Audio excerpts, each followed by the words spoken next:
हमारा तो पागलपन चढ़ल था। हम तो अपन गलती का पश्चाताप जूता से मार के करते हैं। स्टूडेंट की लाइफ के साथ खेलना एकदम घातक है, क्योंकि एक बार अगर युवा बिगड़ गया ना तो फिर संभालना मुश्किल है। तलवारों के साए पर इतिहास हमारा बनता है, जिस ओर जवानी चलती है उस ओर जमाना चलता है।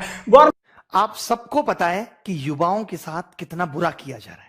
वो अपनी मन की भड़ास कहां निकाले, उन सबकी मन की भड़ास मैं निकालूंगा। आज हम दिखाएंगे तुम्हें तुम्हारी औकात। मेरे प्यारे दोस्त, आपके साथ धोखा हुआ है। और धोखा क्या कि ये सरकार निकम्मी है, निकम्मी है।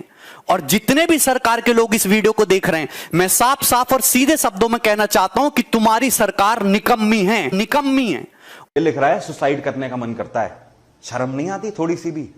बच्चों की ये हालत हो रखी है कि शर्म आनी चाहिए। आप देखिए, सबसे बड़ा प्रॉब्लम 55 करोड़ लोग का। लेकिन इस 2019 के इलेक्शन से जस्ट एक महीना पहले मार्च 2019 में एक वैकेंसी निकाली गई। 90,000 रेलवे की वैकेंसी निकाली गई। लोगों को लगा कि यह वैकेंसी उनके भविष्य के लिए, लेकिन भविष्य के लिए नहीं था। यह इसलिए मार्च में निकाला गया था क्योंकि अप्रैल में इलेक्शन थे और इलेक्शन हो भी गया। 55 करोड़ लोग वोट भी दिए। अप्रैल में इलेक्शन चालू हुआ, मई में रिजल्ट आ गया, प्रधानमंत्री लोग बन गए, लोग सांसद बन के घुस गए, लोग संसद के अंदर दिल्ली एकदम बढ़िया से ऐश से जी रहे हैं।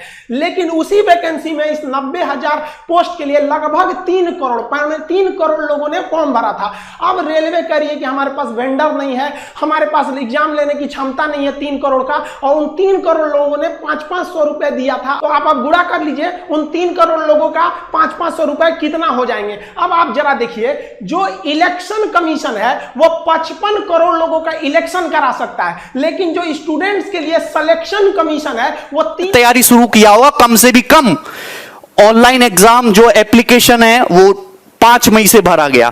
प्रीलिम का पेपर हो गया, मेंस का पेपर हो गया 11 सितंबर 2019 को। बहुत बढ़िया बात है, बच्चे खुश हैं। उसके बाद डिस्क्रिप्टिव का पेपर हो, महिमा सुनिए, 29 दिसंबर को। आज तक डिस्क्रिप्टिव के रिजल्ट का पता नहीं है। पूरा साल बीतने को तैयार हो गया। भगवान जाने कब सीपीटी टेस्ट होगा, कब डॉक्यूमेंट वेरिफिकेशन आएगा और कब ज्वाइनिंग होगी। एक नौकरी पाने के लिए 4-4, 5-5 साल इंतजार करना पड़ रहा है। आपका एग्जाम का रिजल्ट तो बहुत जल्दी आ जाता है, आपके काम के मुद्दे तो 1 हफ्ते में निमट जाते हैं, और बच्चे यहां पे 4-4, 5-5 साल तक एक नौकरी पाने के लिए जूझ रहे हैं। और वो आंदोलन करते तो पुलिस उन पे लट्ठे बरसाती है, उनको भगा देते वहां से। मैं एक और बात दिखाता हूं, आप देखिए railway exam NTPC group D का 1 मार्च 2019 को नोटिफिकेशन आता है। बंपर वैकेंसी आते हैं 90,000 से ज्यादा, लगभग 1 लाख वैकेंसी आती हैं।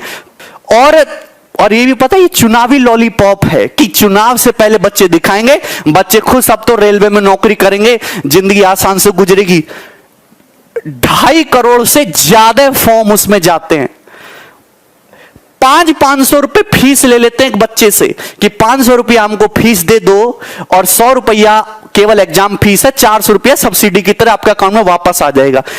मतलब कुल मिला के अगर 2 साल से एग्जाम नहीं हो पाया, 550 से ज्यादा दिन गुजर चुके हैं, अभी तक वेंडर डिसाइड नहीं कर पाए कि कौन एग्जाम लेगा। अगर तुमको चुनाव के लिए फंड इकट्ठा करना था, चंदा मांग लेते, हर आदमी चंदा दे देता।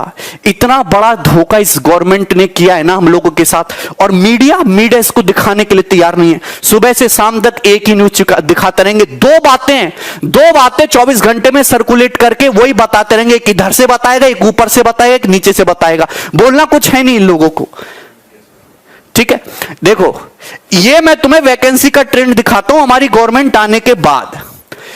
आपको दिखाई दे रहा है साफ साफ, एसएससी सीजीएल 2012 में 16,000 वैकेंसी। आप देखिए गिरावट किस तरीके से होती है। 13 में 16,114, 2014 में आते ही 15,000, 2015 में 8500, 16 में 10,000, 17 में 8,000, 11,000 और ये 8,000। मतलब वैकेंसी आधी हो गई और एग्जाम क्लियर करने का समय दुगना हो गया। आईबीपीएस पीओ की वैकेंसी देखो 2013 से लेकर 2020 तक, अरे 21,000 वैकेंसी से 1200 वैकेंसी तक गिर गए तुम। और लोग कहते हैं वाह मोदी जी वाह। हम नौकरी की बात करते हैं तो कुछ लोग कहते हैं, गवर्नमेंट के सपोर्टर कहते हैं, इस साल नौकरी मांग रहा है, ये एंटी नेशनल है, अर्बन नक्सल, इससे हिंदू खतरे में, इसको जेल में डालो। भैया हम नौकरी मांग रहे, जो भी मुद्दे हैं आप करते रहो साइड बाई साइड, हम एंटी नेशनल नहीं है। राजद्रोह और देशद्रोह में बहुत फर्क होता है मेरे भाई। हमको नौकरी चाहिए। बोलने के लिए मेरे पास अपने देश की स्थिति पे कभी कभी रोना आता है कि हमारा देश कौन से गड्ढे में जाता जा रहा है, दिन पे दिन गड्ढे में घुसता जा रहा है और मीडिया उस पर बोलने को तैयार नहीं है। तुम हैं, कोरोना तो सभी के साथ हुआ है और दूसरे देशों में भी आर्थिक स्थिति खराब हुई है, पर वो तो उभर जाएंगे। लेकिन इतना मुझे विश्वास है कि हमारी गवर्नमेंट हमको कोरोना से नहीं उभार पाएगी कभी भी। 2,35,000 करोड़ का तो लोन लेने वाले हैं राज्य, जिससे कि जो लोग ऑलरेडी सरकारी नौकरी में हैं, जो काम चल रहे सरकारी, वो चलते रहें स्मूथली। चलते हुए काम को कंटिन्यूअस रखने के लिए इतना बड़ा लोन लेना पड़ रहा है। और तुम ये बताओ कि सरकार इतनी बेकार हो चुकी है कि वो कैसे नए लोगों को रिक्रूट करेगी और कैसे उन पे इन्वेस्ट करेगी, कैसे उनको ट्रेनिंग करा के उनको काबिल बना के तब तनख्वाह देगी। उसमें तो सरकार का इन्वेस्टमेंट जाएगा। आप जेईई नीट का पेपर तो बड़ा अच्छा करा ले रहे हो हैं, क्योंकि उससे गवर्नमेंट को प्रॉफिट होता है। जिनमें सरकार को पैसा देना पड़ रहा है, नौकरी देना पड़ रही है, वो 3-3, 4-4, 5-5 साल तक अटके पड़े। 3 साल तो मिनिमम टाइम है।